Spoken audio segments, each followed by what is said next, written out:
Welcome to the 9 August 2023 premiere. This week it's a premiere instead of a live stream because we have Mr. A Guest with us today. Mr. A Guest, are you ready? Okay. Mr. A Guest, can you tell us who you are and why we should listen to you? Well, I'm Papa Carey, and I'm here because my son said he's going to tell everybody I watched cartoon porn if I didn't come on the I didn't internet. I didn't say it. I just let I let you know that No, I knew about it. Mandatory Carey had asked me to talk about a little bit of my experience with the Vietnam War in my Navy career. So I'm here to talk about that. Okay. So, There are two major stories that we were going to talk about today. But before you get into those, um, could you tell us how you got to be in the position that you were in to have these stories to tell about? well, I joined the Navy in 1968, and I became what's known as a hospital corpsman. It's a medical personnel. It's a different than an Army or Air Force medic in that we get very additional training because so many times we're alone without doctors on board or you know doctors close enough to us to use. Now, total absolute respect for medics. Believe me, the job they do is phenomenal, and I appreciate everything they do, and I met some great ones in my life. Um, However, the Marine Corps does not have any sort of medical personnel. So all their corpsmen, all their doctors, even their chaplains are all Navy personnel that are assigned to the Marines as a regular assignment. We do get some additional training at either Fort, uh, yeah, Camp Pendleton or at in North Carolina. We get additional training so we can learn Marine ways, and then we are assigned to Marine Corps units. I was assigned to the 7th Marines and then the 5th Marines in Vietnam in 1970 and 71. So that's how I got to the position that we're going to discuss today.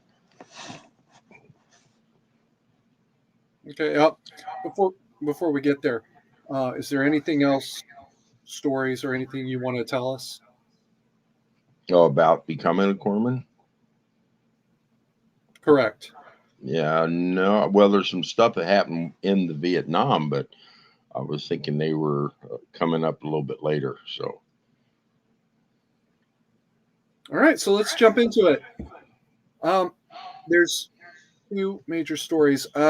Would you be willing, or would you start off with the Kit Carson Scout okay, story? I was in what was called cup teams. The Marines had a couple of different programs where they would send teams of Marines and the corpsmen out into the villages to train them to protect the villages, do patrols, night ambushes, different things. They weren't nothing secret or clandestine. They're very open, and we were just nothing but grunts out there doing it. So no CIA crap or anything, black ops or anything like that. Just normal everyday grunts.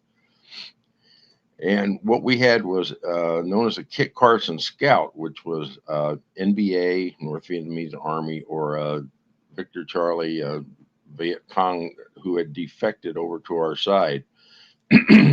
They got the name Kit Carson Scouts from the old Kit Carson stories of the U.S. What they acted was they were interpreters for us. So when we were out in the villages and stuff, they would, translate. Well, occasionally we would catch a prisoner and take them, we'd hold them. The local, what they call the national police, and we called them white mice because they all wore white helmets, would come and pick them up. Well, we would have to, stay with them until the the police came and got him. And they used to, and some of them would just start shooting their mouth off. They were happy to talk to us. It's like, yeah, yeah, But the story that gets me the most is when one of them was just laughing in our faces, telling us that he knew whatever we did wasn't going to do any good because they were giving them they were showing the films of all the demonstrations and the hatred and stuff in the United States for the war. And basically, what he told us through the interpreter now was that they knew that if they fought dirtier and harder, that we would go away. So pretty much all the demonstrations, what they did instead of ending the wars, they prolonged it, made it dirtier, made it more evil, and got more Americans and I don't know how many innocent Vietnamese injured and killed and suffering because of what they were just continuing to do. So, as far as demonstrators, the peace demonstrators, is no. The story you get about them is just not true. They didn't shorten anything. They didn't calm anybody down. All they did was cause more hate and destruction than you could ever imagine. So uh, that's what we got. And yes, it was through the interpreter, so I didn't get it directly. There was a Marine there that understood Vietnamese, and he backed up what the guy was saying. But that was my experience with it. And then these same wonderful, lovely people who were trying to, you know, help the world when we came home back to what we called the world, the U.S. All they showed us was hate and contempt.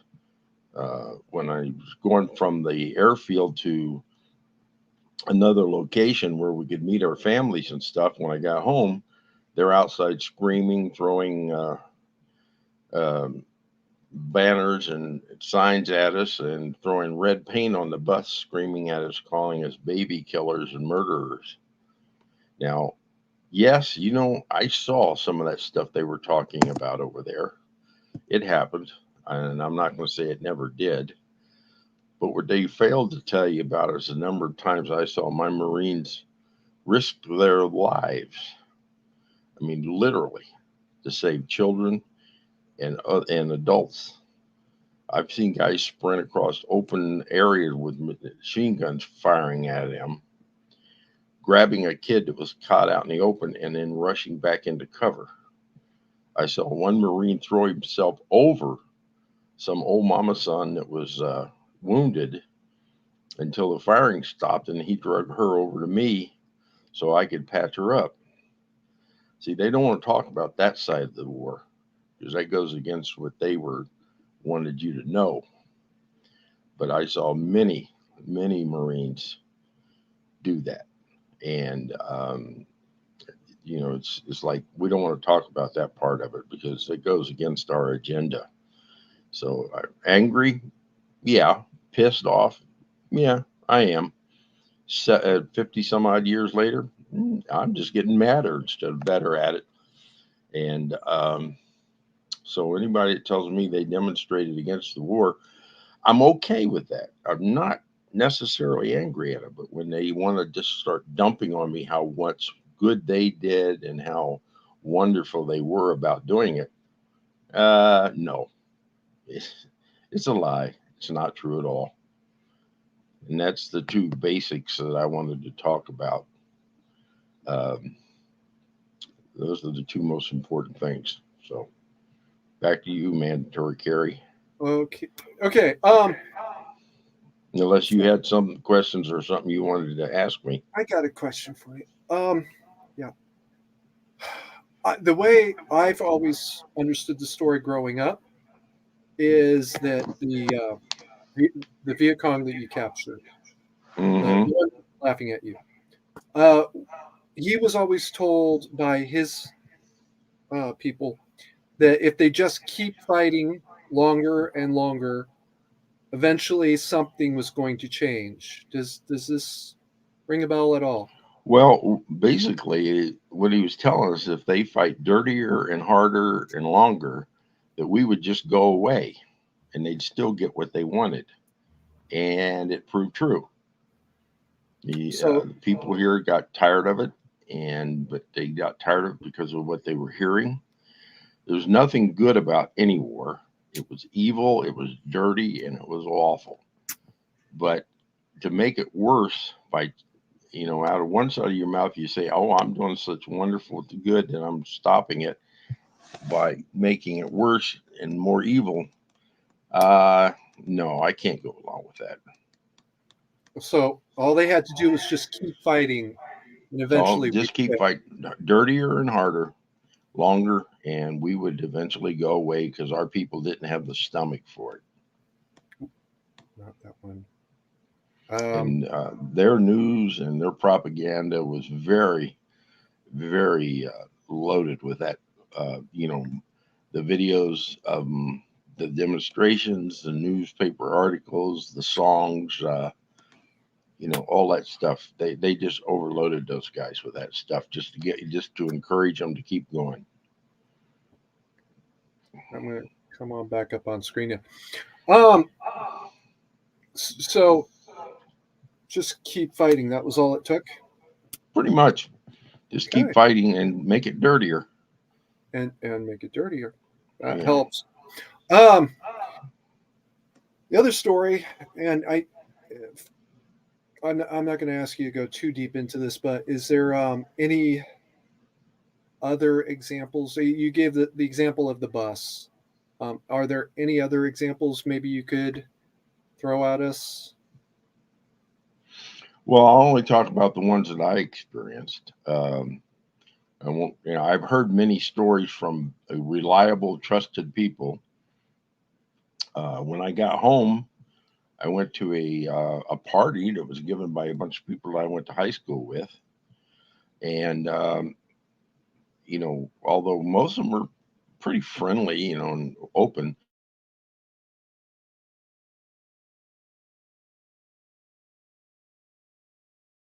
or close to me, he would kind of openly say words like "baby killer" or Uh, "me yeah, lie" or stuff. yeah, you're going to have to stop for a second. Okay. I muted your mic because I'm not sure if you want to tell this story or not. Hmm. Are you sure you want to tell this story? About what I'm talking about right now? The party, yeah. Yeah, yeah, yeah. I'm good. Okay, Tell you're me where to pick up. Okay. Anyway, uh, from the start. From the hmm? start. From the Oh, start. okay. I was at a party given by a bunch of the kids that I went to high school with, and although most of them were pretty friendly and open to me, there were a few of them there that were very hostile. One guy in particular kept saying every time he'd get close to me, he would kind of loudly say words like "baby killer" or "me lie," which was a horrible incident over there, or just different things like that. And he would say it loud when he got close to me. So I kind of busted and I grabbed him. I know I shouldn't have done it, but I still did it. And I just was really, having a bad time about it. What stopped me was the young lady that I had gone there with was just standing there staring at me, just shocked. And that stopped me. So I thought, this is it. I'm done. And I left. And that's kind of the way we got treated the entire time. I've had even veterans tell me that never happened, that no one was treated that way. And I'm thinking, no, I know what I saw, I know what I heard. And yes, we were treated that way. So that was how much we got appreciated coming home. So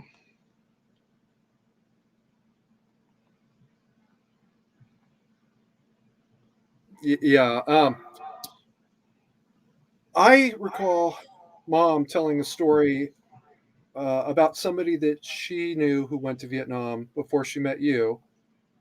When they saw the bus, there were bullet holes in it. Do I they were what? misremember this?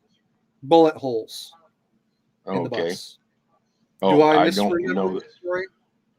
I do not know anything about any bullet holes in any buses. I know that there were fights. There were people threw things at different veterans. I know that veterans were told not to, when they went looking for a job, don't put down that you were in Vietnam, because there too many of them were just they. The moment they saw that, the jobs turned them down. Uh, Now that never happened directly to me, but I've just heard that from too many reliable sources. Uh, these are people I trust and believe in. So it was bad. What? Mm. One of those that I heard the story from was Tom.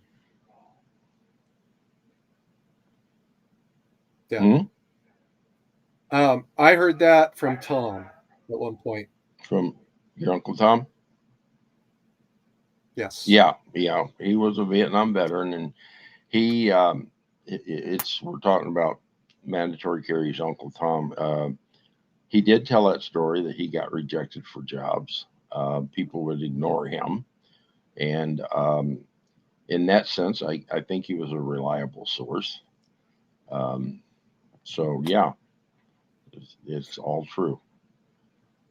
Um, one of the more, I'm gonna mute you for a second.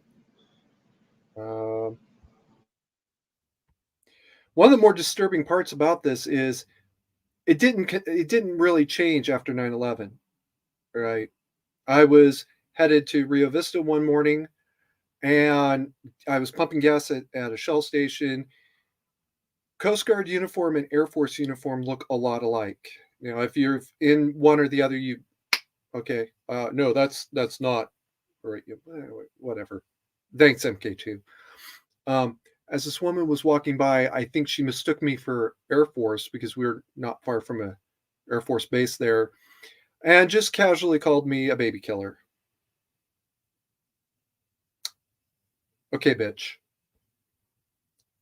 So that's not done yet. All right, I'm gonna unmute Dad at this point. All right. Um, we've got a couple no shows today, so Hmm. I guess we're gonna go ahead and wrap it up when you're ready to wrap it up. Um, is there anything else that you want to talk about before you go backstage? No, I just like I said, it was just the picture painted of us and the real reality are just totally separate. They have nothing to do with each other. Yes, I acknowledge that evil things happened over there that the U.S. committed. Okay, can't deny that. But the uh, the good that was done was just ignored, actually buried, just so the evil could be expressed higher. So in that respect, that's all I've got to say about it. Um, I had good times, I had bad times. Um, if it wasn't for my Marines, I never would have gotten home. They were great people. Um, they were just perplexed by what was happening to them. So that's pretty much all I've got. So I'm done. Okay, I'm gonna put you backstage for a second because I got some things to add to that. Oh, okay. Uh, once I remember how. All right. First of all, there's the Shell station incident. I don't know who this bitch was. I don't know what her situation was, but if you're walking down a street at 3 in the morning and randomly calling people baby killers, probably something to be said about that. Um, I was also this was very very early on during Iraq. Um, I had Liberty for the weekend, so there was a rally scheduled for Capital, California State Capitol, which is where I was living at the time.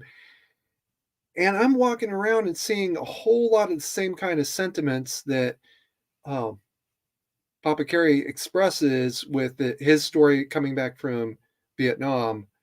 Just some of this was really outlandish shit about um, uh, uh, uh, uh, well, we'll talk about the non-existent chemical weapons some other time.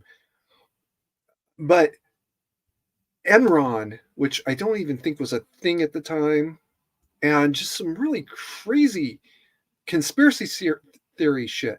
Right? This none of the one of them was talking about aliens because all of a sudden that's back in the news. Thanks. Um, it didn't really end, and now look where we are. I just I want to point out, this is how we got into the situation with the Afghanistan pullout, the Iraq pullout, and now we're talking about it again with reference to more current uh, conflicts. I'm just saying, folks. Right. In the meantime, keep calm and mandatory carry on. 3, 2,